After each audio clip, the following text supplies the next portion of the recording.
Sr. Presidente. Penso que esta intervenção será muito breve. Queria naturalmente cumprimentar o professor Dr. Vasco Pereira da Silva, o Sr. Engenheiro Pedro Brinho do Amaral e agradecer naturalmente todos os contributos que trouxeram a esta comissão, a esta discussão em relação a esta matéria, neste quadro de especialidade e tendo em conta, inclusivamente, todo o processo que teve por trás e que teve na construção desta proposta de lei, que hoje podemos conhecer um pouco mais aprofundadamente e permite-nos também daqui perceber, infelizmente, como é que o Governo vai tratando e vai trabalhando com os diversos especialistas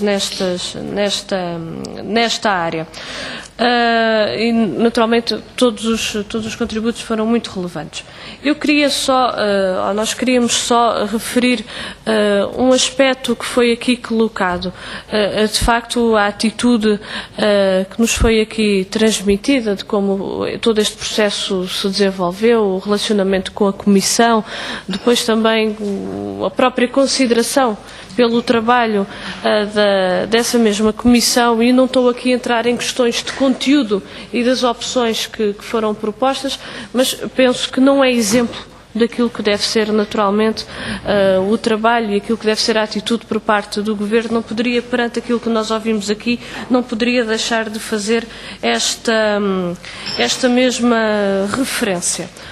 Quando o Sr. Professor estava a falar, naturalmente uma das primeiras questões que se colocou era perceber, e agradeço o facto de ter dado alguns exemplos concretos daquilo que a Comissão tinha apontado como proposta, como solução, porque compreendi que havia ali um fio condutor e uma coerência, uma preocupação vasta em relação a esta matéria, e depois perceber que efetivamente houve aqui põe e tira sem qualquer nexo, e os exemplos que aqui nos trouxe são bem demonstrativos dessa questão. A nós também nos preocupa várias questões que aqui referiu, como os direitos e os deveres, as questões associadas às funções sociais do solo, que não estão numa lei de bases como esta, e daquilo que se pretendia não estão devidamente salvaguardados, como na nossa perspectiva também não está, na proposta que hoje aqui é colocada, devidamente salvaguardados, ou não estão devidamente salvaguardados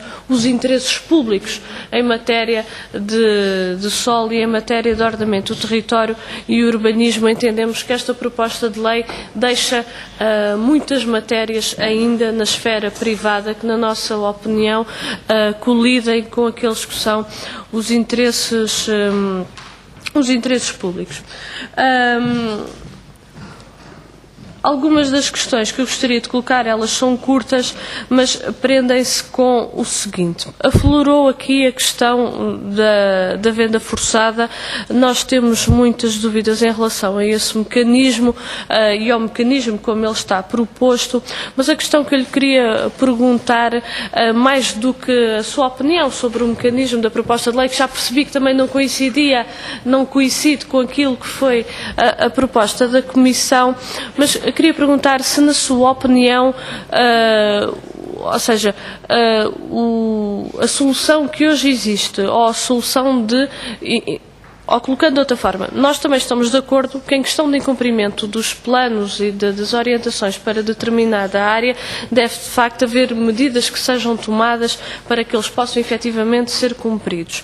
Não é isso que está colocado em causa, mas a questão que eu queria colocar era, nestas situações, na sua opinião, o recorrer ao Código de Expropriações, naturalmente respeitando o direito de propriedade, se não poderia ser a solução, podendo garantir aqui uma indemnização, uma renda ao próprio proprietário. Se esse não poderia ser o caminho, e se desta forma não respeitamos, ou se esta não seria a forma de respeitar também aquilo que está consagrado na nossa Constituição.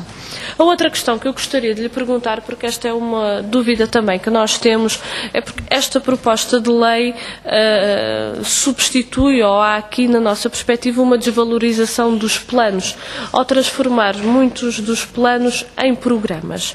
Eu gostava de perguntar se esta é uma proposta que vem da Comissão e, no caso do ser, qual é que é a vantagem que o Sr. Professor vê nesta alteração, caso seja naturalmente uma proposta da Comissão. E depois a outra questão que eu gostaria de colocar tem a ver com a dita cooperação intermunicipal que é aqui colocada. À partida, nós não temos nada, vou terminar, nós não temos nada, não vemos inconveniente nessa cooperação, mas a nossa dúvida é se ela é execuível, porque a lei já permite que haja essa cooperação intermunicipal ao nível do planeamento, mas a verdade é que ela não se tem concretizado, não se tem materializado.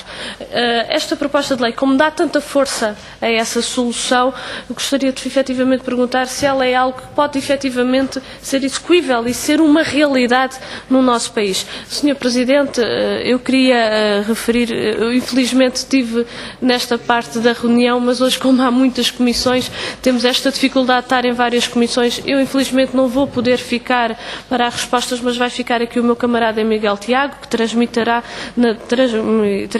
naturalmente, por isso o PCP estará naturalmente representado e bem representado na continuação desta reunião. Muito obrigada.